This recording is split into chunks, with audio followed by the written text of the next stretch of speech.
সুপ্রিয় দর্শক, আশা করি আল্লাহ রাব্বুল আলামিনের অশেষ মেহেরবানিতে ও দয়ায় আপনারা সবাই ভালো আছেন।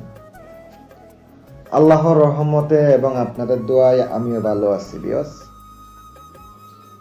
আজ আমি আপনাদের সামনে অত্যন্ত পাওয়ারফুল, অত্যন্ত শক্তিশালী একটি দৌলতপুরি হাজির করার আমল নিয়ে উপস্থিত হলাম।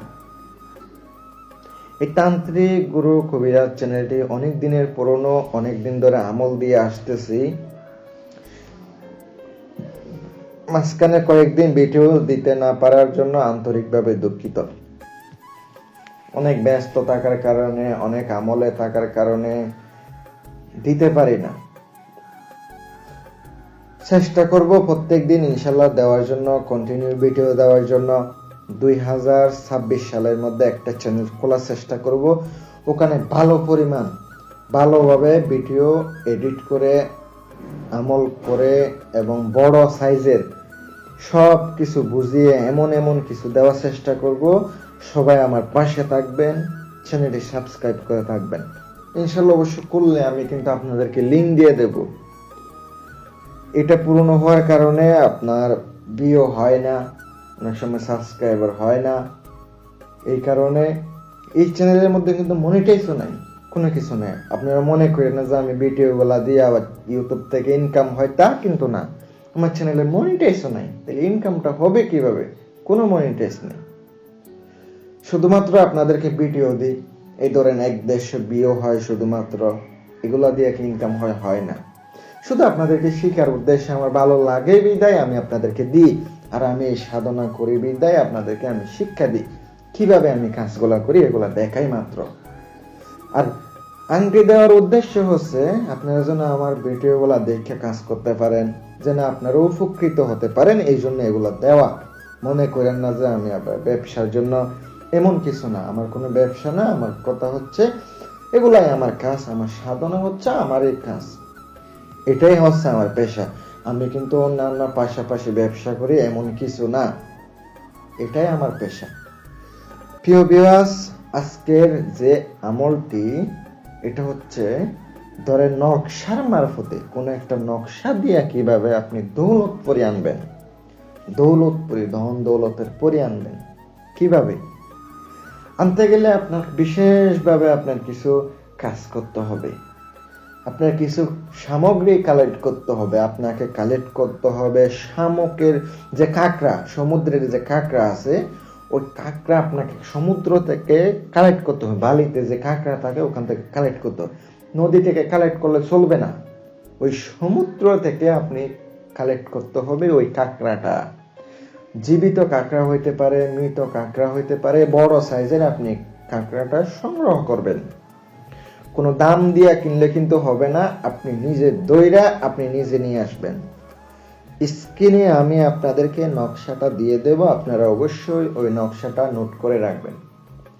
নকশাটা আপনার 21টা লিখিত হবে। লেখার পরে আপনি অবশ্যই কি কাগজে লিখবেন? ভোজপত্রে লিখিত হবে। চাইলে কিন্তু আপনি রেশমি কাপড়ের উপর লিখতে পারেন, জাফরান মেশক দিয়া। আর অবশ্যই আপনারা যারা শরীর বন্ধ করে যে কাজ করতে চান, অবশ্যই শরীর বন্ধ করেই আপনারা কাজগুলো করতে পারেন, একবারে নিঃসন্দেহে আপনারা থাকতে পারেন। আর নকশা যে 21টা লিখবেন, 21টা এক বসা অবস্থায় লিখতে হবে। নকশার মধ্যে আর কোনো কিছু লিখতে হবে না, আতর লাগাই দিতে হবে 21টাতে। ওই যে কাঁকড়া আপনি সংগ্রহ করছেন, কাঁকড়াটা আপনাকে অবশ্যই বাসায় নিয়ে আসতে হবে। নিয়ে আসার পরে এটার যে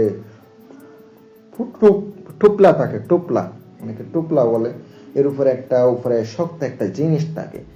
শক্ত একটা জিনিস পাবেন, ভিতরে মাংস লাভ দিয়ে, ওগুলো আপনি বাইর করে শক্ত করে আপনি ধরেন সিদ্ধ করলে ওটা কিন্তু বাইর হয়। ওটা আপনি কালেক্ট করে রেখে দিবেন। পরে আপনি নকশাগুলা 21টা আপনি সুন্দর করে এক বছর অবস্থায় লিখতে হবে। ধীরে ধীরে লিখবেন, কোনো সমস্যা নেই, ধীরে ধীরে লিখবেন।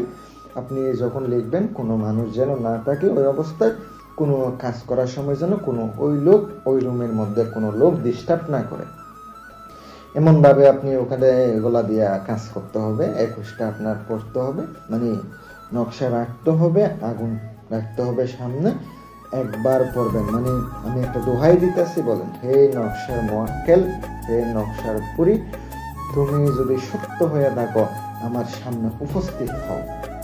দোহাই সুলাইমান। এইভাবে আপনি সুন্দর করে আপনি এখানে নকশা একটা ফুরাবেন, একটা আপনি আগুনে ফেলাবেন। এইভাবে আস্তে আস্তে ফেলাইতে হবে।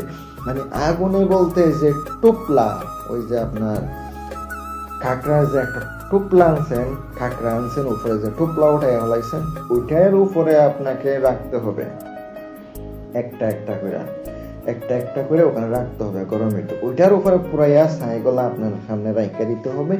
এইভাবে করলে আপনার সামনে উপস্থিত হবে। উপস্থিত হওয়ার পরে আপনাকে জিজ্ঞাসা করতে পারে আপনি কেন ডাকছেন আমাকে। আপনি বলবেন আমার উদ্দেশ্য হচ্ছে আপনাকে আমার বন্ধুত্ব করে রাখা। আপনি এমন মনে করবেন না যে হুট করে টাকা ছাড়বেন, দোলাস ছাড়বেন, তা না। উনি আপনাকে অবশ্যই হেল্প করবে। আপনি তার সাথে বন্ধুত্ব করবেন, পরে আপনি অবশ্যই তাকে কিভাবে ডাকবেন তাও আপনি জেনে নেবেন, কিভাবে তাকে ডাকতে হবে এগুলা জানবেন। এগুলা জেনে আপনি পরবর্তীতে কাজগুলা করবেন। পরবর্তীতে আপনার যদি অবস্থা দেখে ইনশাল্লাহ অবশ্যই হেল্প করবে। যদি আপনার প্রতি মায়া হয় আপনাকে হেল্প করবে, বিভিন্ন কাজ করে দিবে। কিন্তু অবশ্যই আপনার অভাবে এমন যদি হয় তাইলে দিবে, নয়তো কিন্তু আপনার দেওয়ার সম্ভাবনা কমই। আর কথা হচ্ছে এমনও কিছু পরি আছে একবারে দ্বন্দ্ব দিয়ে পরে জায়গা, কিন্তু এই সাধনাগুলোর বিপদ হওয়ার সম্ভাবনা বেশি। অনেক সময় অনেক কঠিন কাজ করতে হয়। আর যারা আংটির জন্য আপনারা যোগাযোগ করবেন, আংটির জন্য আপনারা আমার সাথে যোগাযোগ করতে চান অথবা আমার মাধ্যমে কাজ করে নিতে চান, স্ক্রিনে মোবাইল নাম্বার দেওয়া আছে, আপনি আমার সাথে যোগাযোগ করে কাজ করাই নিতে পারেন ইনশাল্লাহ। ভালো থাকবেন, সুস্থ থাকবেন এই কামনাই করি। আমি এখানে বিদায় নিছি। সবাই আমার জন্য দোয়া করবেন, আপনারাও যেন সবাই সাধনার মধ্যে কামিয়াবি হতে পারেন। আমার পক্ষ থেকে দোয়া থাকবে। আসসালামু আলাইকুম ওয়া রাহমাতুল্লাহ।